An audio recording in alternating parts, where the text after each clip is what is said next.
দ্বীপ জেলে যাই।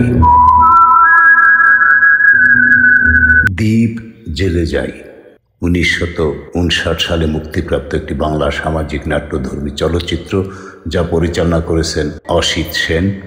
চলচ্চিত্রটি আশুতোষ মুখোপাধ্যায়ের ছোট গল্প নার্স মিত্র অবলম্বনে নির্মিত। এতে মুখ্য ভূমিকায় অভিনয় করেছেন সুচিত্রা সেন, বসন্ত চৌধুরী এবং পাহাড়ি সান্যাল। তুমি এই ট্রিটমেন্ট দিয়ে ভালো করেছিলে, আর সেই একই অসুখ তাপস চৌধুরী। তুমি বুঝতে পারছো আমার এই অ্যাটেম্প সাকসেসফুল হলে কত বড় একটা কাজ করা হবে? এই অভিনয়টুকুই হচ্ছে প্রধান অঙ্গ, আর সে সকলে পারে না, তুমি পারো। আমিও পারি না। আমি সত্যি কাহিনীর সংক্ষেপ। চলচ্চিত্রের কেন্দ্রীয় চরিত্র রাধা মিত্র অর্থাৎ সুচিত্রা সেন একজন নার্স, যিনি মানসিক রোগীদের চিকিৎসায় নিয়োজিত। ডক্টর কর্নেল পি মিত্রের তত্ত্বাবধানে একটি মানসিক হাসপাতালে তিনি কাজ করেন, যেখানে রোগীদের মানসিক আঘাত থেকে মুক্তি দিতে ভালোবাসার অভিনয়ের মাধ্যমে থেরাপি প্রদান করা হয়। রাধা প্রথমে দেবাশিস নামে এক রোগীর অর্থাৎ বসন্ত চৌধুরী চিকিৎসায় অংশ নেন এবং তাকে সুস্থ করে তোলেন। পরে তাপস চৌধুরী অর্থাৎ বসন্ত চৌধুরী নামে আর এক রোগীর চিকিৎসার দায়িত্ব পান, যিনি নারীদের প্রতি অবিশ্বাস ও ঘৃণায় ভুগছেন। রাধা তার প্রতি ভালোবাসার অভিনয় করতে গিয়ে নিজেই মানসিক দ্বন্দ্বে পড়ে যান এবং শেষ পর্যন্ত নিজেই মানসিক ভারসাম্য হারান। সুচিত্রা সেন এই চলচ্চিত্রে তার অসাধারণ অভিনয়ের মাধ্যমে রাধা চরিত্রে জীবন্ত রূপ দান করেছেন, যা বাংলা চলচ্চিত্রের ইতিহাসে একটি মাইল ফলক হিসেবে বিবেচিত হয়। দ্বীপ জেলে যাই অসিত সেন পরিচালিত 1959 সালের ভারতীয় বাংলা ভাষার চলচ্চিত্র। চলচ্চিত্রটি আশুতোষ মুখার্জির নার্স মিত্র নামে একটি বাংলা ছোট গল্পের উপর ভিত্তি করে তৈরি। 1959 সালে সেন নিজেই খামোশি নামে এটি হিন্দিতে পুনর্নির্মাণ করেছিলেন।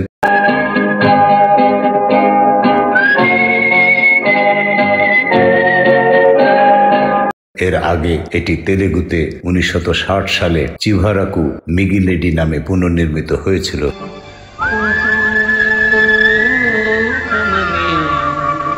শঙ্কর নাগ অভিনীত 1984 সালের কন্নড় মুভি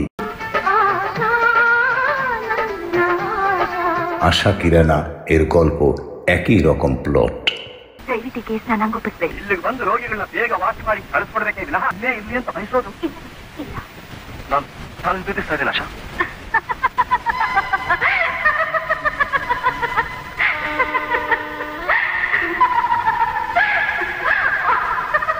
এটি একটি মানসিক হাসপাতালের একজন নার্সের গল্প। সুচিত্রা সেন অভিনয় করেছেন। সেনের চরিত্রটি এমন একটি দলের অংশ যারা মানসিক আঘাতে ভুগছেন এমন রোগীদের জন্য নতুন থেরাপির অন্বেষণ করছে। কিন্তু দেবাশিসের চিকিৎসায় তুমি যেভাবে সাহায্য করেছিলে, আমি তাই দেখে তোমার উপরে ভরসা করে এই কেস টেক আপ করেছি। এখন সবকিছু সম্পূর্ণ তোমার উপর নির্ভর করছে। দলের দ্বারা নেওয়া পদ্ধতি হলো এই ব্যক্তিদের একটি আবেগপূর্ণ অবলম্বন দেওয়া, যেখানে সেন তার ভূমিকা পালন করেন। তার ভূমিকা হলো রোগীর একজন বন্ধু এবং প্রেমিক হিসেবে কাজ করা।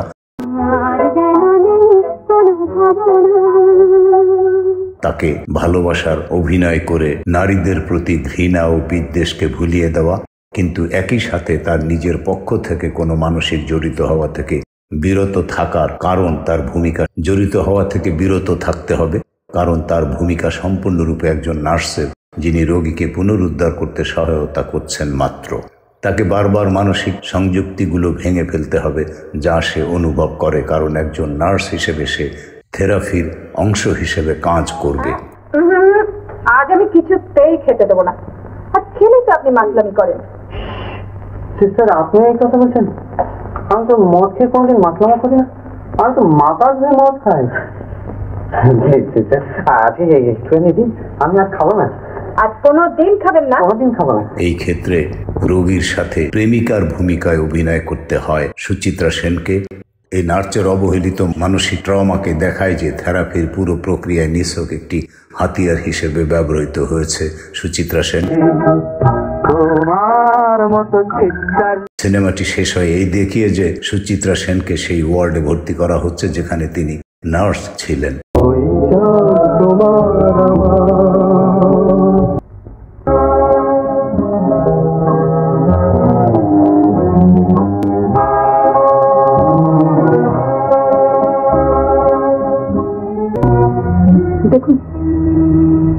করেছেন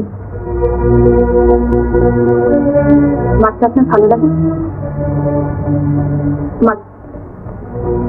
মুভির শেষ কথাগুলো শেষ উচ্চারণ করেছেন যিনি ফিস ফিস করে বলেছেন, আমি অভিনয় করছিলাম না, আমি পারিনি, ইঙ্গিত করে যে তিনি সত্যিই তার রোগীর প্রেমে পড়েছেন। থাকতে থেকে ভালোবাসার সমুদ্র একবারে চচ্চড়িয়ে শুকিয়ে গেল। অপমান করে আজকের বাড়ি থেকে তাড়িয়ে দিলে।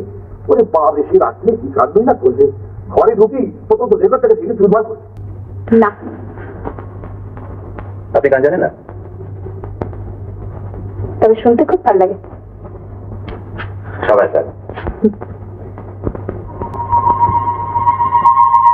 এছাড়াও অন্যদের মধ্যে কাস্ট করা হয়েছে পাহাড়ি সান্যাল, যিনি একজন হাতিয়ার হিসেবে ব্যবহৃত হয়েছে সুচিত্রা সেন। কিন্তু এই ইলেকট্রিক শক দেবার ব্যাপারে তুমি নাকি ডক্টর বোসকে অপমান করেছো? উনি অপমান বলে মনে করেছেন। আপনি না থাকাতে এছাড়া আর কোনো উপায় ছিল না স্যার। একজন আছেন 24 নম্বর কেবিনে, ওই বেড শিগগিরই আরো বাড়ানো হবে। আপনাদের জায়গা পেতে হলে আগে থেকে দরখাস্ত করুন, কারণ আপনাদের বন্ধুত্বের ব্যাধি সারানো, হতাশার হাহাকার থেকে আপনাদের টেনে তোলার দায়িত্ব যখন আমরা নিয়েছি, তখন আর আপনাদের চিন্তা কি? কাউকে বিষ খানো আর কোনো মানুষের মনকে বিষিয়ে পাগল করা একই অপরাধ। এক একটা মানুষের সব আলো বাতাস আশা আনন্দ কেড়ে নিয়ে নরকের মধ্যে পাঠাবে, আর সেই নরকের মাসুল আমরা দেব। কেন? সিনেমাটি শেষ হয় এই দেখিয়ে যে সুচিত্রা সেনকে সেই ওয়ার্ডে ভর্তি করা হচ্ছে যেখানে তিনি। কিন্তু আমাদের নালিশ আমরা সমাজের বাইরে নেই। আমাদের নালিশ তাদের বিরুদ্ধে যারা রোগ ছড়িয়ে বেড়ায়, যারা রোগের বীজাণু। এরা রোগ ছড়িয়ে যাবে আর বারবার তার মাসুল আমরা দেব। কেন? নার্স ছিলেন। মুভির শেষ কথাগুলো শেষ উচ্চারণ করেছেন যিনি ফিস ফিস করে বলেছেন, আমি অভিনয় করছিলাম না, আমি পারিনি, ইঙ্গিত করে যে তিনি সত্যিই তার রোগীর প্রেমে পড়েছেন। না দাদা, আমার বড় ভয় করে। তুমি আমার ছেড়ে যেও না। না না দেবাশিস, আমি তোমাকে ছেড়ে কোনো দিন যাব না।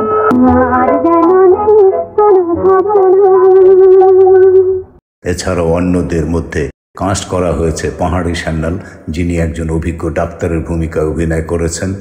নতুন ভিত্তি অন্বেষণ করতে আগ্রহী কিন্তু মানবিক খরচ নিয়ে দ্বিধাগ্রস্ত।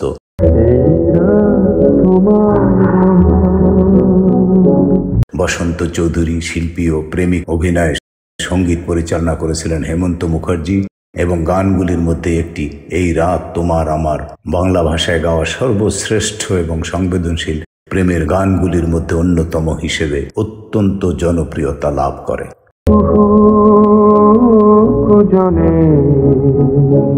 রাধা চরিত্রে সুচিত্রা সেন। কিন্তু আমরা কোথায় বেড়াতে যাবো রাধা? রাধা। তাপস চরিত্রে বসন্ত চৌধুরী। হবে না, কবি দস্তুরভূত চোখ রাঙিয়ে বলেছেন, তোর লক্ষ্যকে ফুলের বসাতে যা শত বাধা। আমি থেকে তার সঙ্গে দেখা করতে চাই না। তার যাবার আগেও অন্য কেউ কথা বললে হয়তো জিজ্ঞেস করতাম কেন রাধা এখানে আছে। মনোরোগ বিশেষজ্ঞ হিসেবে পাহাড়ি সান্যাল, তুলসী চক্রবর্তী, মানসিক আশ্রয় রোগী হিসেবে অনিল চ্যাটার্জি, ম্যাট্রন হিসেবে চন্দ্রাবতী দেবী, শ্যাম লাহা, নমিতা সিনহা, কাজুরি গুহ, দিলীপ চৌধুরী। সাউন্ড ট্র্যাক সব গানের কথা লিখেছেন গৌরী প্রসন্ন মজুমদার, সঙ্গীত পরিচালনা করেছেন হেমন্ত মুখোপাধ্যায়। অভিনয়ের কথা শুনে আপনার দুঃখ হচ্ছে, আমি সেটা বুঝি, কিন্তু সেই দুঃখ আপনি দুদিন পরেই ভুলে যাবেন। এখন তার সঙ্গে দেখা করতে গেলে সে শুধু বিব্রতই হবে।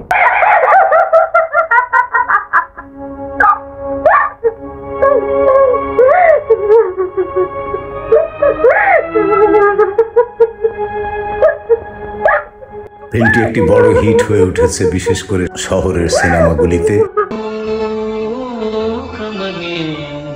কাহিনী দ্বারা প্রভাবিত হয়ে প্রযোজক ভুবনুথুলা পুরুষোত্তম রেড্ডি এবং পরিচালক গুথা রামিনেডু তেলেগুতে চিভারাকু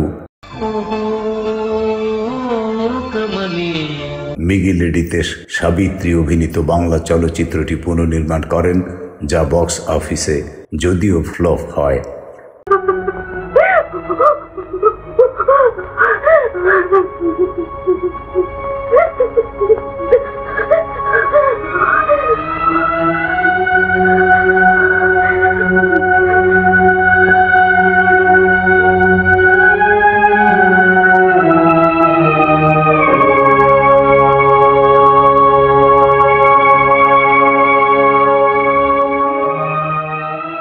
পরিচালক অসিত সেন পরে হিন্দিতে ফিল্মটিকে খামোশি অর্থাৎ নীরব 1969 অর্থাৎ 1959 সালে পুনর্নির্মাণ করেন, যেখানে অতিথি চরিত্রে ওয়াহিদা রহমান, রাজেশ খান্না এবং ধর্মেন্দ্র অভিনয় করেছেন।